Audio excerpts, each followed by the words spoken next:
Alors, cette vidéo a pour but de vous expliquer les différentes phases du cycle d'achat de marchandises. Et on verra que ça peut aller donc de la commande au fournisseur jusqu'à la facture. Donc pour ça, là j'ai mis le menu, j'allais dire, convivial du cycle achat, mais vous pouvez très bien passer par ici, par achat, et commencer grâce au document d'achat les différentes tâches que vous deviez effectuer. Donc on va commencer par l'achat qui est prévu dans la mission 2 auprès du fournisseur Time Up. Le 18-1, donc ici il y a une commande auprès de ce fournisseur, donc on va aller dans document d'achat et dans commande évidemment. Alors faites attention, vous voyez, ça c'est les commandes qui ont déjà été effectuées, qui étaient déjà prévues quand vous avez eu l'application. Donc il y avait, vous voyez, 4 commandes qui sont ici réceptionnées, réceptionnées, réceptionnées, réceptionnées. C'est-à-dire que toutes ces commandes ont déjà été réceptionnées. Nous, on va en créer une nouvelle. Donc on va aller dans Ajouter, Ajouter une commande. Dans Ajouter une commande, donc on va ici avoir tout le menu commande. Donc, au niveau de la commande, là, il faut donc créer une nouvelle commande.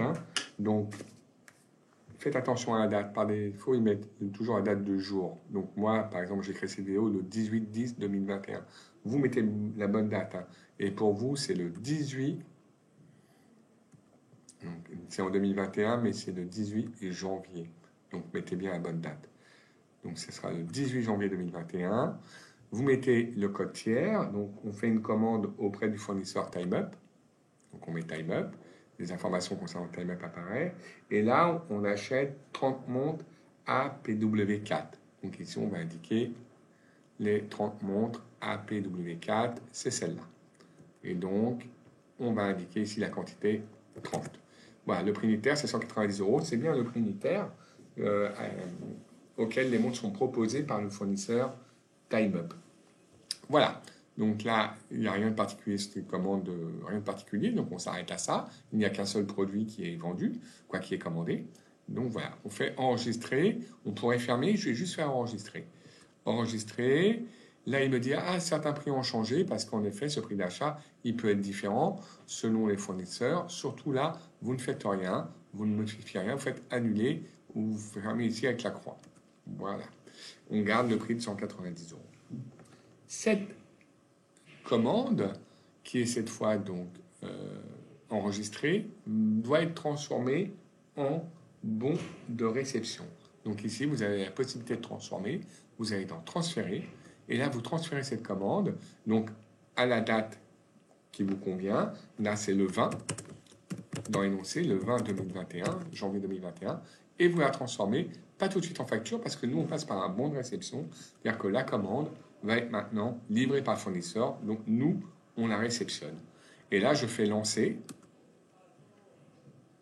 Et ça permet à cette commande d'avoir été transférée. D'abord, regardez, cette commande maintenant, elle est complètement grisée. C'est-à-dire qu'elle ne peut plus être modifiée parce qu'elle a été transformée en bon de réception.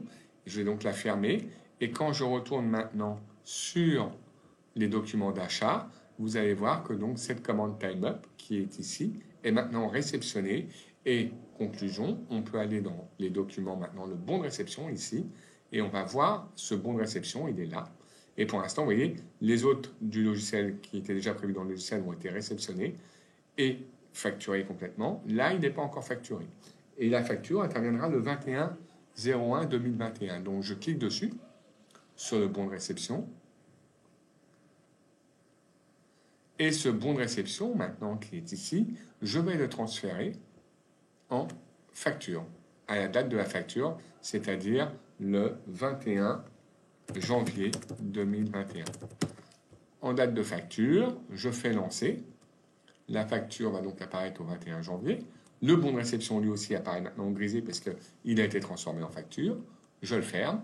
Et quand je vais aller voir dans mes factures, elle apparaît ici, vous voyez, dans facture. Excusez-moi, ça, c'est là. Elle apparaît ici en facture. Sauf que dans cette facture, si vous lisez l'énoncé, eh bien, cette facture nécessite derrière des frais de livraison qui n'ont pas été prévus au départ. On peut très bien modifier cette facture, ça pose aucun souci. On va ici et c'est en bas, les bons de réception, c'est les bons de livraison, c'est les frais de transport, c'est dans port, ici, et vous mettez 30 euros, ce qui va évidemment augmenter le total hors taxe, mais aussi le total TTC et total payé. Voilà, les 30 euros ont été rajoutés. Vous enregistrez, vous pouvez valider. Si vous validez cette facture après, pour la transformer, il faudra la dévalider. Je vous propose pour l'instant de l'enregistrer. La validation de la facture, on la fera au dernier moment, au moment où en fait on enverra les éléments de cette facture en comptabilité pour que les écritures comptables se passent tout seuls. Donc là, je vais juste l'enregistrer et la fermer. Le deuxième achat que je dois faire, c'est auprès du fournisseur Intermobile. Mais cette fois, vous avez vu, on commence directement par un bon de réception sans passer par le bon de commande, ce qui pose aucun souci. Voilà, donc on peut aller directement dans bon de réception, ici. On ajoute un nouveau bon de réception. Donc faites attention à la date, hein, toujours. Donc celui-là, il est du 21 janvier 2021. C'est Intermobile. Voilà, avec les informations concernant Intermobile. Alors là, il y a plusieurs produits qui sont vendus et qui sont achetés plutôt. Il y a des IP, donc des IP BS 60 Go. C'est XS en fait.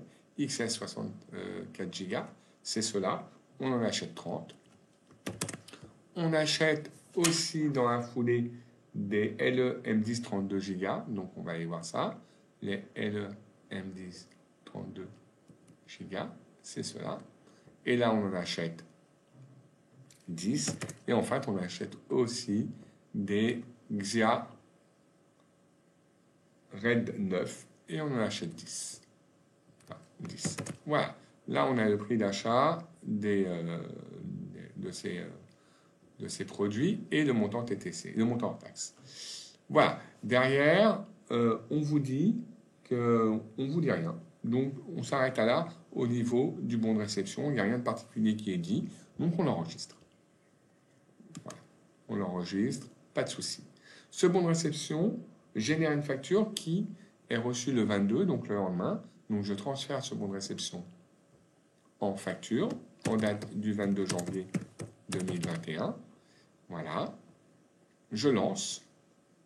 Encore une fois, même procédure. Le bon de réception est maintenant totalement grisé. Et là, je vais pouvoir donc le fermer, aller sur les factures maintenant et regarder cette facture d'Intermobile au 22 janvier. Et là, dans l'énoncé de votre sujet, il y a marqué qu'on va obtenir une remise de 15%, mais uniquement sur un produit, le LE M10 32 Go. Alors, c'est possible d'avoir des remises qui ne soient pas globales, mais seulement sur un produit. Dans ces cas-là, vous mettez la remise ici, au niveau de cette colonne-là. Ici, par exemple, je vais mettre 15%. Et vous voyez, la remise ne va impacter que ce produit-là. Et donc, le montant hors taxe de ce produit-là uniquement. Si vous deviez faire une remise globale, ça serait en bas. Ça serait ici. Mais en tout cas, là, dans le sujet, c'était une remise uniquement sur un seul produit. Très bien. Pas de souci. On y va. On enregistre ici cette facture. On fait donc enregistrer et fermer. Encore une fois, je ne la valide pas. Je la validerai plus tard au moment où je la transférerai en comptabilité. J'enregistre et je ferme. Alors, on dit que apparemment la valeur de l'article A008 a été actualisée dans le document de bon de réception afin d'assurer l'exactitude de sa valeur en stock. Alors peut-être que justement, ici, comme on a accordé une remise, eh ben, sa valeur en stock va être différente parce que quand on va calculer en fait sa valeur en stock, ça sera plus lié au prix d'achat 105 €, mais au prix d'achat avec les remises. Donc on est obligé ici de fermer et c'est lui directement qui changera la valeur du produit, la valeur unitaire du produit en stock. Voilà, elle est ici et elle apparaît donc comme celle d'avant, la time up ici. Voilà, donc là c'était pour vous montrer un petit peu le cycle des achats et on verra tout à l'heure le cycle des ventes.